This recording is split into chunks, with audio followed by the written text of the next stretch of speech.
whether it spins across the sky or fills up the streets, the weather you can see can cause a host of issues. Tornadoes and flooding, well, they get the headlines, but it's weather you cannot see that you need to keep an eye on most. And that would be the heat. We definitely have been feeling a lot of that lately. And with heat waves occurring more and more often, more communities across the country are really struggling to cope. Yeah, you said it. Now, one key issue is urban heat islands. Areas of cities where already dangerously high temperatures can be amplified by as much as 20 degrees.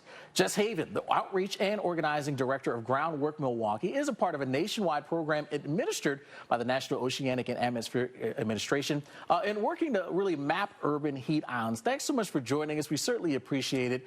What does hyper-local urban heat mapping really tell us? Sure. Good morning. Hyperlocal heat data can really help us understand the differences that we're seeing in one neighborhood versus another in the same city. So we know that there are things like green spaces, trees, root systems, leaves, cooling features like these impact the surface temperature, the ambient air temperature as well. And so we can see that in some neighborhoods, there's a lot more greenery. There's a lot more investment in these features. And other neighborhoods, there's a lot more impervious surface, a lot of concrete, a lot of buildings, and that really amplifies the heat for residents that live in those areas.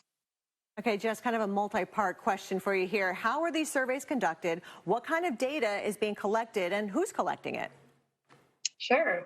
Well, it's a partnership, like you said, through the National Oceanic and Atmospheric Administration, NOAA, the government entity, and the local Wisconsin Department of Natural Resources applied for this program through them. And so we're partnering very closely with the DNR. We're happy to be a part of that with them. And we're doing a lot of the volunteer recruitment on our end. That's something where, we have more specialization in. And what we're finding, we're going to deploy volunteers with sensor equipment throughout predetermined routes throughout the city of Milwaukee on one day, one of the expected hottest days of the summer. And these air sensors are going to capture data related to ambient air temperature. So that takes more into account than just surface temperature does. So what does it really feel like in this part of the city? And so we are collecting that data, and then NOAA and their contracted partner, Kappa Strategies, will be processing that data and giving it back to us. And it's free data that really any entity can use, whether it's locally in Milwaukee, statewide in Wisconsin, and beyond. So this is going to be publicly available data that can really mobilize a lot of initiatives. That's pretty awesome. Now, why are low-income and even communities of color more likely to suffer during these heat waves? Sure. Well, there are a lot of compounding layers, but one thing that we can look back to is the historic history of housing segregation and historic redlining in the United States in the 1930s, where by race and social class, people were segregated. So Milwaukee is one of the most segregated cities in the nation by race, and folks who live in these formerly redlined areas that were deemed least desirable, there was a lot more industry there. There's a lot more pavement. There's a lot of